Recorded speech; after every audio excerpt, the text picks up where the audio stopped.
I ens retrobem ara en companyia del nostre convidat, és Joan Jaume Planes, el president de BTP 66.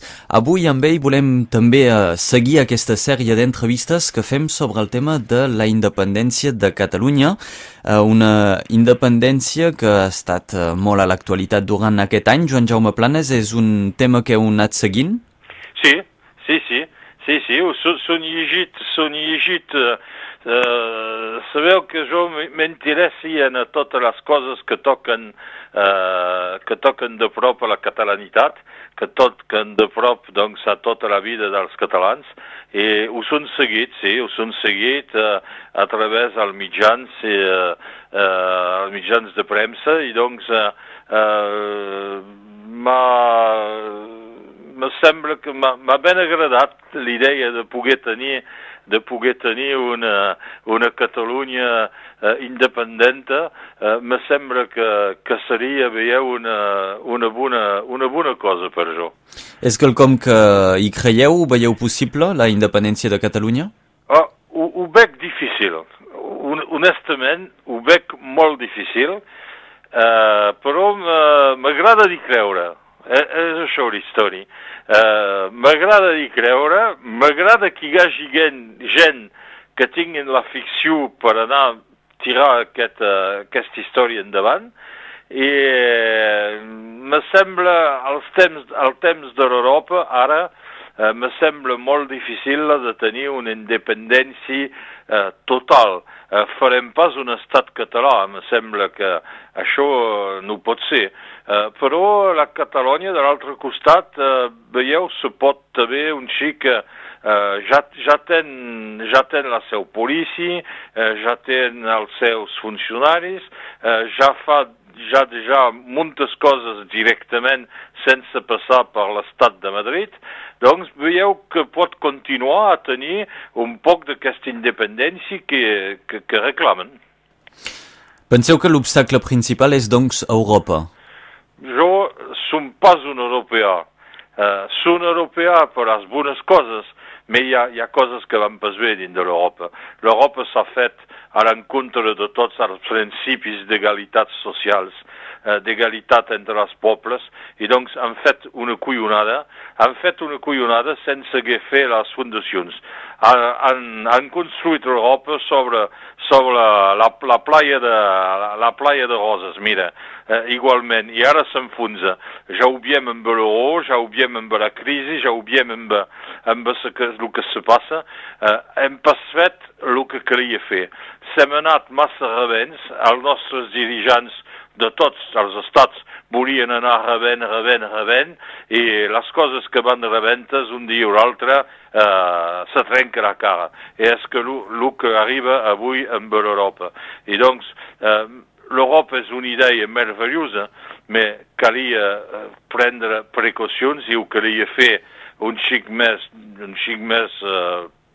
poca vitessa, i integrar totalment els estats, els uns emprès als altres, i pas voler fer una Europa a 27.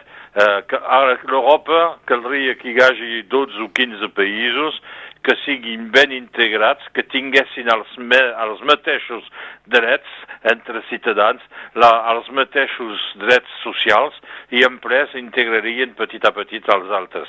És això l'important, que els impostos siguin iguals per tot, que tot sigui igual. I això és pas el cas, i no pot marxar. L'història no pot anar bé amb això. Bé, pel que heu dit sobre la independència de Catalunya, una independència completa ho veieu difícil, però el que veieu més aviat potser és una ampliació de l'autonomia. Sí. Jo me sembla que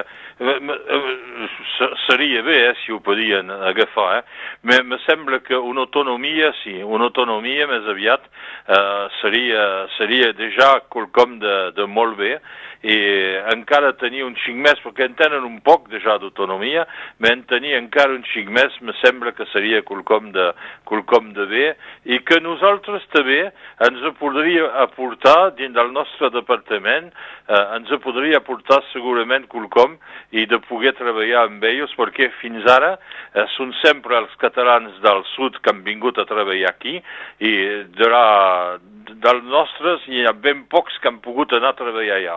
I doncs per això veieu se canviaria un xic i veieu que podrien tenir un xic de feina a fer també de l'altre costat. Justament parlem d'aquí Catalunya Nord. Si, com un sector reclama, Catalunya acaba sent independent, acaba tenint un estat propi, quines conseqüències podria tenir aquí a Catalunya Nord? És difícil de respondre a aquesta qüestió, és difícil d'imaginar.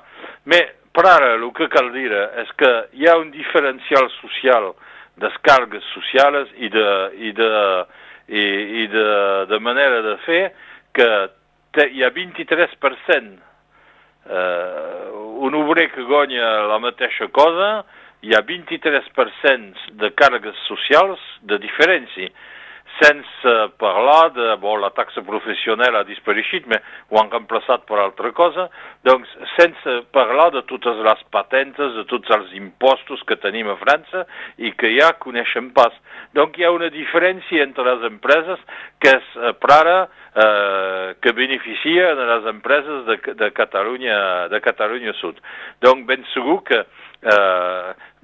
que si vols muntar el Canigó i que tu hi vas en espardenyes i jo me poses un 50 quilos sobre l'esquena, arribaràs a Vandejó i dalt, Doncs això és normal. Donc, aquí és la mateixa cosa.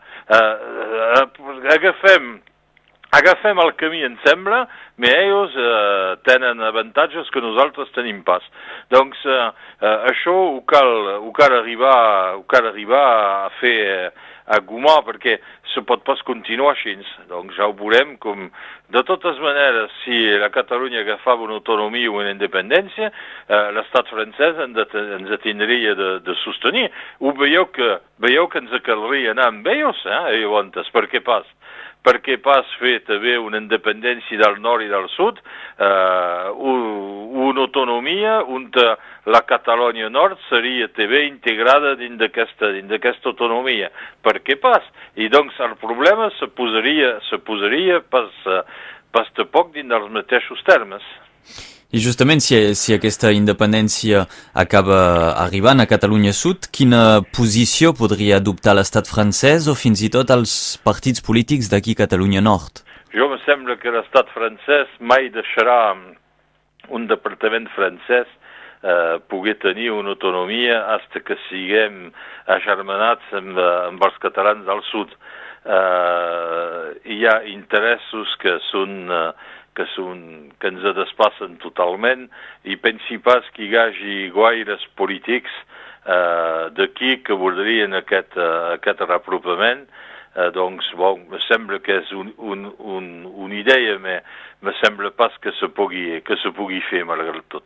Però els polítics potser haurien de tenir en compte, veieu un canvi de mentalitat de la població. És que penseu que els nord-catalans tindran un canvi en el seu sentiment de catalanitat si Catalunya Sud acaba sent independent? Sabes, el veritable problema és de saber com en queda dins del nostre departament de catalans, de veritables catalans, com ens en queda, és això la història. I encara és que la llengua malgrat tots els esforços que són fets, i n'hi ha que són fets, hi ha gent que dins del nostre departament sostenen la catalanitat, però quan hi ha gent que parlen encara, quan hi ha de gent que parlen encara el català, d'una manera que se puguin exprimir de l'altre costat de la frontera, sem envaïts amb gent que venen de tota la França aquí, que tenen pas du tot aquest sentiment de catalanitat que nosaltres portem en nosaltres.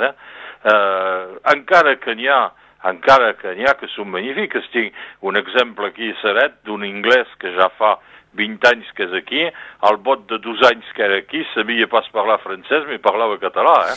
Doncs ja n'hi ha que s'hi posen, curiosament. Doncs aquests que s'hi posen són els nostres germans. La catalanitat la tens per naixença, però la pots tenir també per les accions que fas i per la manera dont te comportes dins del país on ets. Doncs això és bé. mais n'hi ha pocs, malauradament n'hi ha pocs, centes més gent a dir que aquí sem fanyans, que sem sí, que sem això, i aquesta gent que critiquen un munt, tenen que rentrar a llur casa, tenim pas menester d'ells. Si aquest acostament entre nord-catalans i sud-catalans, en el cas d'aquesta independència, no es fa per el sentiment d'identitat, veieu, se farà per un motiu econòmic? Sí, veieu, sí, el motiu econòmic, cal dir que la Catalunya de l'altre costat és una gran província i segurament la província que té el més diners de tota l'Espanya. Això és segur, i doncs és veritat que ara se comerça de més en més, se comerça de més en més amb el sud. Però jo me recordo quan era petit, anaven a fer les compres al mercat, anaven a Camprodon, perquè jo soc del Vallespir, doncs anaven a Camprodon. Après, la gent de Camprodon venien aquí, baixaven al campo, aquí.